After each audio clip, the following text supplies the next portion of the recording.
Hello, everybody, and thank you for tuning in to the Liberty Report. With us today is Daniel McAdams, our famous co-host. Okay. Good morning, Dr. Paul. How are you? Ready and raring to go, aren't you? Got me off guard here, yeah. Okay, we expect a lot from you. Yeah, it's going to be a big And day. you always do a great job. Thank you. Okay, we have a couple subjects today. Of course, we want to talk a little bit, a couple updates on coronavirus and activity. There are a few little hints there that maybe the people are a little bit ahead of the governments. Yeah, and that's good. That's what we've sensed here in this country. But also, wanted to get back and not let people forget about foreign policy, because foreign policy could be a big issue even without, coronavirus. But coronavirus is what's in the news, and people are looking for more information. But it's also things are going on, and one thing I would like to get you to talk about a little bit will be this thing about Soleimani, being killed. Was that about a year or so ago? Yeah, it was in January, I think. January here. Yeah, the president personally directs yes, go ahead and kill him, and it's led to some blowback already. But now this looks like a continuation of, I would call it blowback, because the more retaliation, and they're talking about the CIA now said that they're planning to try, to assassinate the rather new ambassador to South Africa, who's not very much in politics, doesn't have much of a political. Her main liability is she and Trump get along.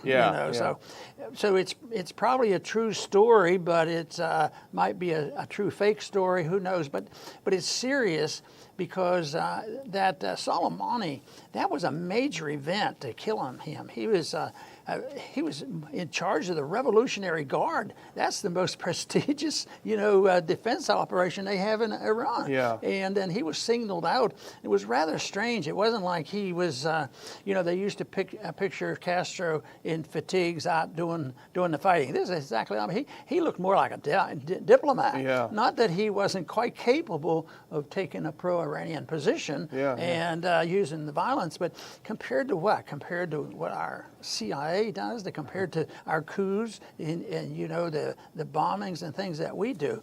But anyway, he was deemed unnecessary and a very, very dangerous person, and he was taken out.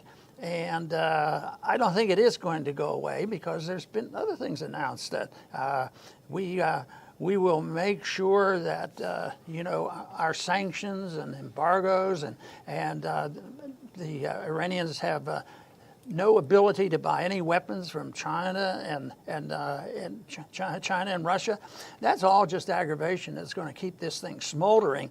So I would think that the people in Iran has a lot of strong feelings about this. And since this all started back in 1973, it's been smoldering for a long time. And certainly since 1979, it's gotten much worse, and it's not going to go away. Yeah, this latest thing, first of all, on Soleimani, the other thing that's important, he was the architect of really the fight against ISIS. And Trump likes to claim that the U.S. killed 100% of ISIS. Not true. His predecessor, Obama, helped bring ISIS to power and bring al-Qaeda to power in places like Syria and Iraq. So the idea that we killed him was actually Soleimani who did it, and he controlled a lot of the militias in Iraq. So killing him made no sense, other than the fact that he could put the lie to what we're saying about us being involved. But this so-called plot was exposed by Natasha Bertrand. She is a well-known neocon stenographer who writes for Politico. They love to leak these kinds of stories. And here's basically what she said. A U.S. government official told her about this plot on Ambassador Marks, U.S. ambassador to South Africa. It was confirmed by, quote, another official who has seen the intelligence. So there is no named official. There's no even named agency. We assume it's the CIA. But the plot is salacious. They want to kill this U.S. ambassador to South Africa, all unnamed sources, as a retaliation against Trump's assassination of Soleimani. The question is, why? Why would they want to hit Ms. Marks? She's best known for designing very expensive handbags. I don't think Mrs. Paul has one. They cost $40,000 each. Maybe she does, but my wife certainly doesn't have one. Princess Di had one. So that's what she's famous for. She's given a lot of money to Trump. So Trump says, hey, why don't you go down to South Africa, be the ambassador, get some sun, have a nice time. So it doesn't make any sense for them to kill her. It has zero value. The South African intelligence services said this is completely bogus, quote, not likely to be real. They've seen no evidence. They said, well, keep an eye out. We've seen no evidence. And the thing about it, Dr. Paul, this may play well to an American audience who's sort of weaned on Hollywood movies. They want a big smash up. The reality is that Iran's response to the assassination of Soleimani has been very measured and very precise to this point. Iran at the beginning said, we will retaliate. Our goal is to have American troops out of the Middle East, stop meddling in our affairs. And every step they have taken to this point has been moving toward that goal. There were an attack on 2 U.S. Bases in Iraq by Iranian-backed militias, which caused some injury to U.S. troops, but not a lot of deaths. It wasn't to escalate to justify Pompeo's desire to bomb. There have been dozens of militia attacks on U.S. bases, including, I think, just a day or so ago. So the Iranian idea is basically death by 1,000 cuts. We will chase you out by doing these little things that fall below the threshold for a massive response because we want you out of the Middle East. And that's what they've been doing systematically since then. So the idea that they'll have a huge dramatic explosion by killing this ambassador, it really, frankly, it's just hard to swallow. You know, the thing that we're dealing with is this offer by so-called moderates or even the Trump position that you don't want to send troops in by the tens of thousands. Matter of fact, you want to de-escalate, bring troops home and not look like you're going to get our troops involved. We don't want to see the body bags. At the same time, just like Eisenhower was very excited about using the CIA for overthrows. And of course, there was no hiding, and Trump was proud of the fact that, I gave him the direction, he was a bad guy. Yeah. But it's just recently we discovered that in 2018, he said the same thing about Assad. Yeah. He's a bad guy, and of course Obama probably would agree with him. Since he was the one that decided we had to go to war against him, Obama should have been cheering him on. But Trump said, yeah, let's go get him. And one of our, no, but I shouldn't even make a pun. One of our favorite generals, Mattis, was Secretary of Defense. Anyway, when Trump said we ought to go and get Assad, it was Mattis that said, no, we shouldn't do it. So a bit of common sense all of a sudden fell in place.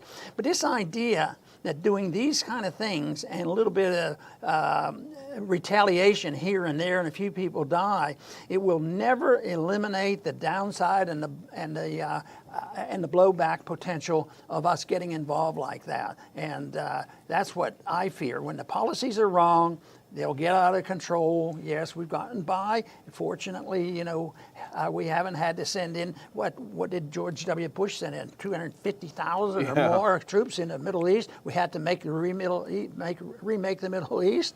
Well, I'd like the Middle East to remake themselves without our presence in there and with us minding our business. But and he actually, I think, admitted to the fact that Mattis did tell him not to do it. He sort of blackballed it. So, and he said, "Oh, we can do it either way. We can do it if it doesn't matter. He still is a bad guy, and who knows what'll happen next." Yeah, he made fun of Mattis. Hey, I was ready to take the guy out, but Mattis, that wimp, he didn't want to do it, and that's sort of his style. He did that on Fox and Friends, I think, yesterday. But this is the problem with Trump. He's got this tough guy, shoot from the hip mentality. That may work in real estate, that may work in the circles he runs in, but when you are in charge, when you're the commander-in-chief of the massive military might that we have, it doesn't make a lot of sense to act that way. And certainly that's the one thing. His personality, his style, his doing this, and now we know he's capable of it. He killed Soleimani. It doesn't do well because, as you say, the danger of blowback, it makes our troops more vulnerable anywhere in the world. It makes our diplomats, it makes even just Americans on vacation more vulnerable. When you start assassinating people, you create targets. So it doesn't put America first. But the other thing about it is it shows what bad information the president continues to receive from his top advisors. Because if he thought, this was after the Khan Shaykhun so-called gas attack in 2017, Remember, he decided to lob 59 missiles instead, which made the military-industrial complex thrilled because they got to build new missiles. But when the smoke cleared, literally and metaphorically, there really was very little effort, or very little evidence that Assad was behind this. In fact, we talked about it. I went back and looked at some of our shows at the time when I was preparing this, and we were just scratching our heads because UN chemical inspectors had just arrived into the country. The attack took place in an area controlled by the White Helmets, who presented all the evidence to, and the White Helmets are with Al Qaeda, presented all the evidence, created all the evidence. They're down there in flip-flops and T-shirts handling sarin gas. Right. So the whole thing fell apart. And even Mattis himself said, I think in December of that year, you know what, we had no evidence that Assad was involved, that his government was involved in either this attack or the 2013 Ghouta attack. So reality is that Mattis, for all, probably a lot of criticism he could take, at this point, he actually knew the intelligence. My big question would be, had Trump even been shown the intelligence that the U.S. government had that Assad was not involved in it? Or did Pompeo and the others just sort of keep that from the president? Do you ever stop and wonder, does Trump have a precise foreign policy in his head? And one that is a possibility, but even though I don't quite believe it, is maybe he wants to appear tough and soft, a peacemaker and a warmonger, use the threats. And he does it so often. He's a tough guy here. So he appeals to the hawks. And the hawks, well, it's not enough, but it's better than nothing. But then he goes, we're bringing the troops home, and we're going to have more peace treaties than anybody ever had. And all of a sudden, he comes across for peace, and it may be, an adjustment of policy, but I don't think it's adjustment or a firm conviction on position. But, the people in the middle tend not to be precise. They like it where they can go, well, on this hand, we can do this. On the other hand, they call them the realists. I think they're unrealistic that you can get by on that. Yeah. They say that we can do whatever we want. In the middle, we're neither for strong national defense and minding our own business.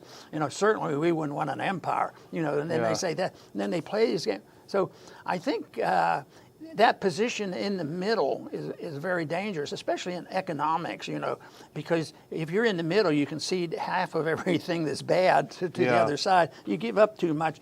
And there certainly are people. We at times say, look what he said. Look what he did. He's going to bring some troops home. Yeah. And then the next day, something else goes on. And here you read all this thing that he should. But a lot of Americans will say, sure, that was a bad guy. Yeah. Yeah, but how many bad guys are there in the world? And how many times are they worse people when we're in their face trying to poke a stick in their eye, So I think so much we end up doing things on somebody having a policy like this that really doesn't protect our security. So if you were a pure pragmatist for national security, I don't think this approach of trying to appease everybody, you really have a strong national defense.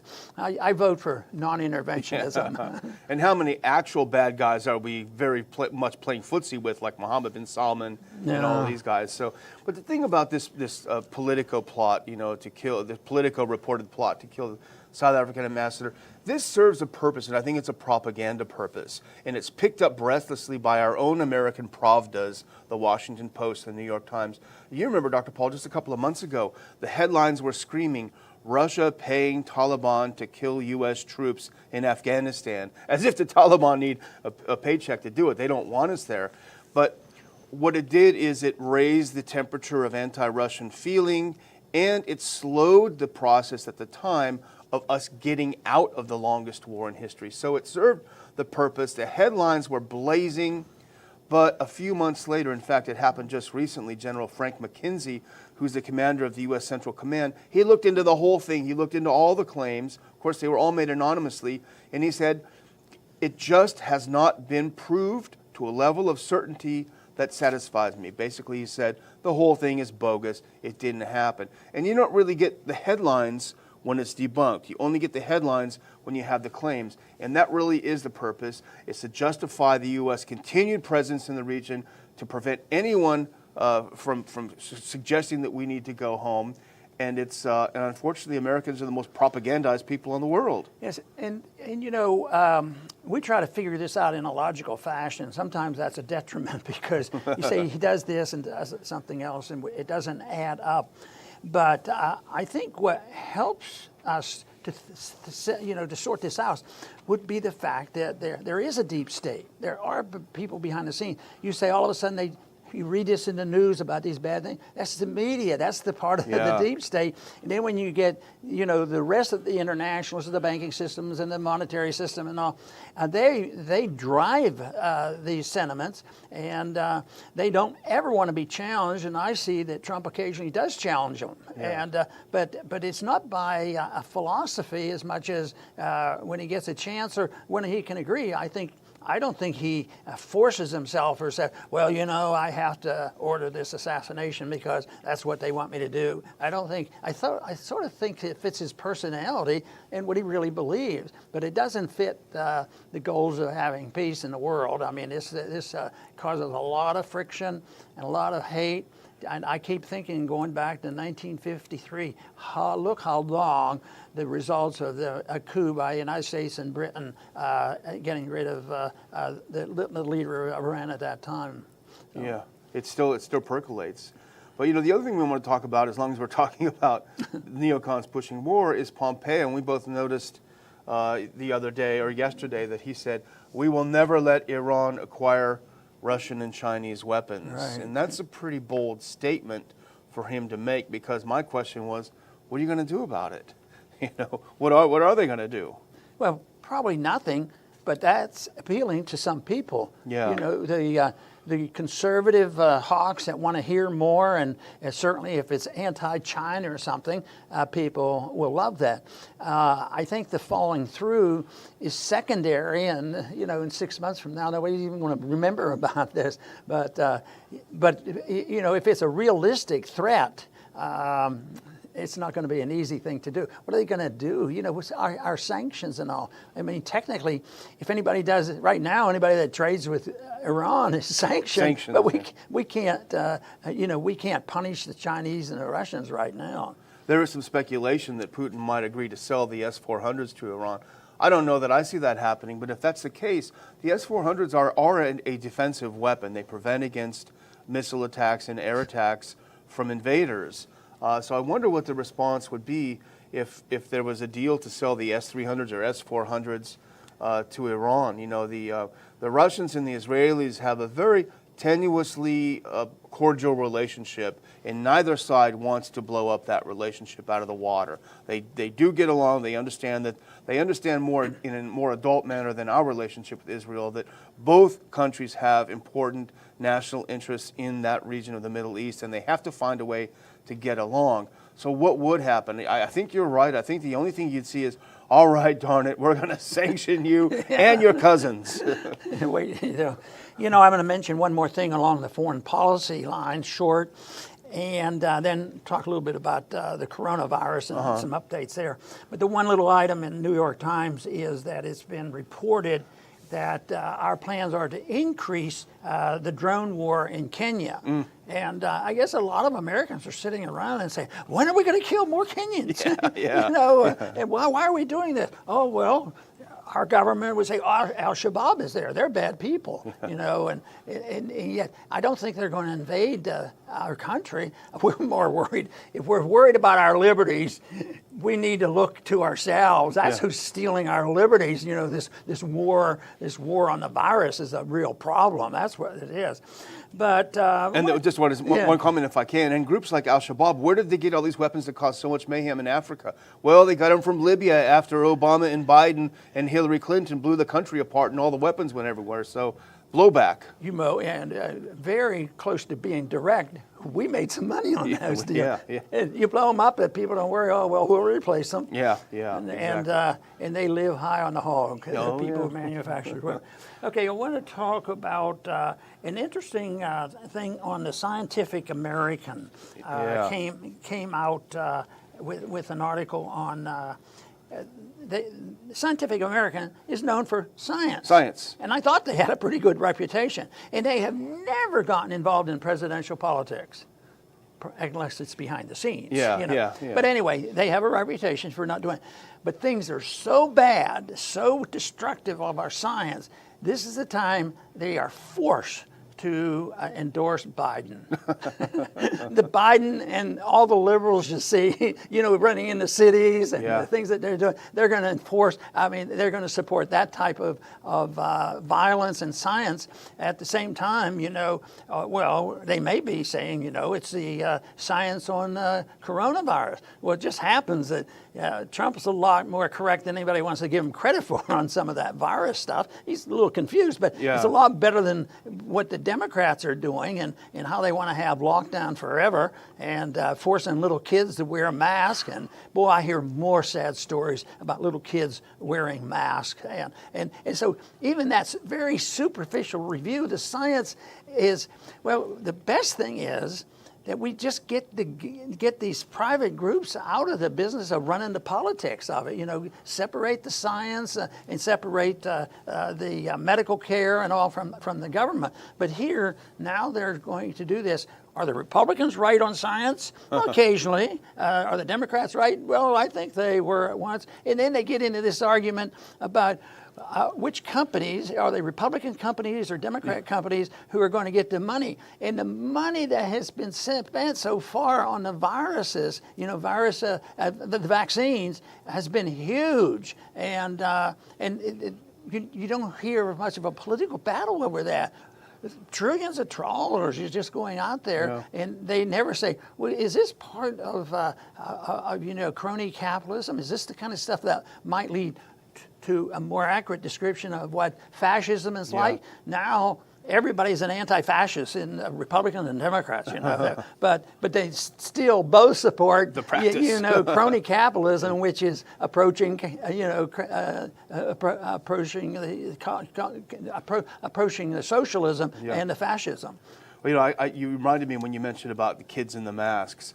This is something I noticed yesterday. Our own Lake Jackson Rec Center is where I used to go exercise before they decided you had to wear a mask, and I think Ronnie goes there too. But they put up a big thing yesterday. Hey kids, we're going to have tennis lessons, tennis camp for kids from junior high through high school. It's going to be great. You got to show up. And then you look at the fine print. We are observing COVID-19 protocols. Masks must be worn. So I'm thinking, it's a little warm down here. These kids are out there on the heat of the tennis courts running around, and they're going to force them to put masks on. I mean, these people are literally insane. But anyway, the point that you are making on this is trust the science. We're always told, trust the science. And this goes to your point that you've always made. You need to keep science and medicine away from government, but this is the opposite. Whose science? And this is like the Soviet Union where everything is politicized. It used to be that a good university had good science and they would be recognized for it, but for the last 100 years it's been growing where the universities depend on government money, which is people's money, tax money. And they have done that, and now there is no confidence whatsoever in it. And they're driven by how do they get the next grant. And they have to accommodate, this whole idea. This one drug company I saw received $1 billion, and they, as a result, they've been raising their own prices. $1 billion to develop a vaccine, which is, which is means that it's not going to be worthwhile. I mean, when you think of all those companies out there spending unlimited amount of money, billions of dollars, rapidly trying to do something that needs more deliberate discussion. There should be a debate in the universities. And there are some good people in the universities, but they're not heard from, where they could have a debate. But it shouldn't be, Republican against Democrat and think they're going to sort it out and find out who's really correct on the science when they don't have much brains to do anything else. Yeah, that's true. So we have some more things on Corona. We wanted to talk about UK, the UK government. Yeah, the UK, they're getting worried about this, and they don't have enough policemen. Well, how are we going to know what the people are doing? We need more spies. Everybody, what does that remind you of? It's sickening. I mean, the authoritarian uses the people against their families and friends and neighbors to tell the government to be in good with the government and be rewarded.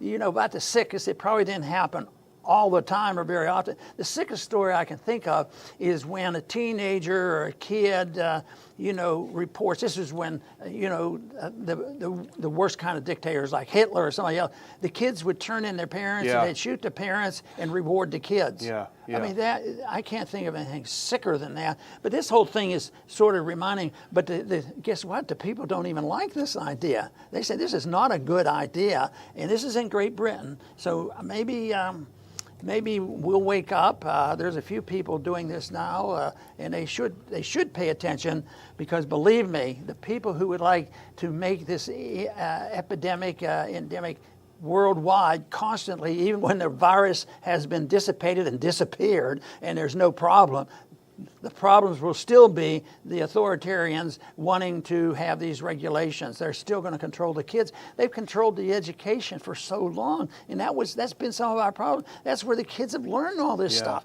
and that's been going on for a long time. And of course, it's for the federal government to be really very much involved. I remember a major step happened in the 50s. I was in college, and that was when Eisenhower got the HEW, and there was arguments. Oh no, this is just to help people out, and the government will never get involved in the education and the details of education. And that's why the educators went along with it. And look at that, they're totally dependent on it now, and that's why the education is so poor. So not only is it in science, but really in political thought, and economics and all that the government controls. I think they're part of the deep state, the few people that run the government. Well, this UK thing is really disturbing, because Boris Johnson, the Prime Minister, unveiled his 666 plan, which is that only 6 people can gather, and this and that and the other. So the UK policing minister, Kit Malthouse, he has suggested now that people call the police on their neighbors if they see their neighbors violating the 666 rule. There's 7 people in that backyard having a barbecue, I'm going to call the police. And this is what he's suggesting. People, the police aren't happy about it, because the last thing they want to do is be getting thousands of police calls, from Karens, peeking behind their curtains. So it's a real problem. But the reason we bring it up is because we're worried it's going to come here. And I think it's a legitimate worry, because you do have people bothering people who don't want to put a mask on. And this is so silly. And the question that people should ask, those who believe this stuff, okay, we can't have more than 6 people, so we'll watch that, and we have to be 6 feet apart, all that. Okay, explain to me, how does it happen that there's going to be more people dying from coronavirus if there's 7 people in a crowd? What makes the magic of 7 being it? So why isn't it 5? Why isn't it 20? Oh, 6 people. You know what's going on. Science. It's science. This is it. But the whole thing is that the people are so willing to go along with this that and accept that that's a real problem. The people should wake up. Take a better look at this. I do have one more comment. Okay, well, I'll close with a couple of charts. Let me just give this one, and then I'll finish up after you. Okay, in this process, the government and they're saying there's people are lining up and they're worried, and there's going to be so many people and they need more. Evidently, the lines aren't very long. And you know what they're worried about? They're worried about anybody wanting it, so they want to make it free. Free doesn't mean that we don't pay for it. It's the people who hate the idea have to pay it for the people who want something free. So they say it's going to be free. Free vaccine. Free vaccine. And all I could think of is they have to remember when something is for free, it's not worth very much. Yeah. Okay. That's true. Well, I'm going to close with a couple of graphs, and we're going to have to skip the first one because we got so busy talking we didn't even put it up there. So go ahead and skip over that one. Go to the next one if you can. Yeah, this is interesting. I talk about Alex Rodriguez a lot, and he's done some great work. But here's what I fear, Dr. Paul, because remember they changed in Texas. Now they're starting to talk about cases per day, not bringing cases from 2 months old and making things look a lot worse in Texas than they were. Well, now that they actually have a more sensible and accurate way of looking at the testing data, if you look at that red curve on the bottom, it's fascinating because by the time the mask mandate came from Governor Abbott, the virus had already passed its peak. And this is what Rodriguez said, The masks did El Zippo, nada. The virus had virused. So Abbott, if he does ever get rid of this stupid mask mandate, he's going to say, hey, I saved the day with my mask mandate. The actual science said not. It had already peaked. It was already going down by the time he issued this ridiculous mandate. And let's go to the next one here. And now that we're looking at actually day of deaths in Texas, rather than bringing deaths from months ago, take a look at what the actual chart looks like of day of deaths from COVID in Texas. It is so far down, it's hard to justify shutting down these bars, shutting down these other establishments, the misery that people are suffering. And let's look at, okay, hospitals. We always say that hospitals is really the only accurate way right now to measure what's going on in Texas because they've screwed up everything else. Let's look at this final one. This is also from Alex, and this is important. This just came out. The Texas COVID-19 hospital census, he points out, still waiting for a Governor Abbott announcement. The census of the hospitals is down 69.6% from the peak in July 22nd. It's down 390 beds week over week. The percent of beds being used by COVID-19 patients in Texas hospitals is down to 5.9%. There is no risk right now with the virus dying out of these hospitals being overloaded. So why are we still flattening the curve? Politics. Yeah. I want to finish off by suggesting and encouraging people to get really upset with this. And I know you feel frustrated. You know, if you call your congressman, Nancy Pelosi, if that's your congresswoman, she's not going to change her mind. No, we have to be involved. But when you get enough numbers, and it's already working, the science is actually on our side, and people are backing down. They've been backing down in this country too. So they need a little bit more pressure. So if you happen to know anybody in Texas or you live in Texas, get the biggest list possible. Keep calling. They will respond to numbers. If they just think it's Daniel and I, you know, we don't carry a lot of weight, you know. So we need you. We need you out there. And we need your mailing list and everything. But I'd bombard Austin and Abbott, because if enough people do that, they have to wake up. If we were promoting something that we didn't believe in and was completely wrong and would have nothing to do with solving our problems, it'd be pretty hard to sell. But I believe that we're basically on the right track of what we're doing. And nobody has perfect knowledge about anything. But basically, lockdown and this lack of ability to protect our own liberties and how we live and take care of ourselves, we're right on that. We just don't know. We have the statistics, we have history, we have science on our side, but we don't have enough pressure in Austin. And it's really disgusting because every once in a while I want to be the optimist. We'll get rid of this. We just have to wake up a couple people. But actually, I think if tomorrow they look at our stuff and say, boy, these guys are right. You know, we don't even have a virus to worry about. How are we going to do this? They've caught us. And sometimes they respond, they caught us. What are we going to do? We're going to have to get something new, because they weren't worrying about the health of the people or the kids. If they were caring about this, they wouldn't be doing this to the kids and doing it to our schools and doing it to our small business people if they cared. A lack of care and idiocy, you got to set it out. But no matter what they're doing is very, very damaging. It's very damaging to the social order. It's very damaging to our economy. It's very damaging to common sense.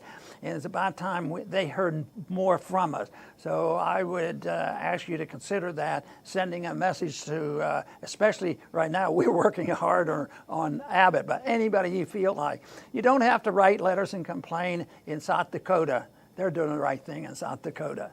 I want to thank everybody for tuning in today to the Liberty Report. Please come back soon.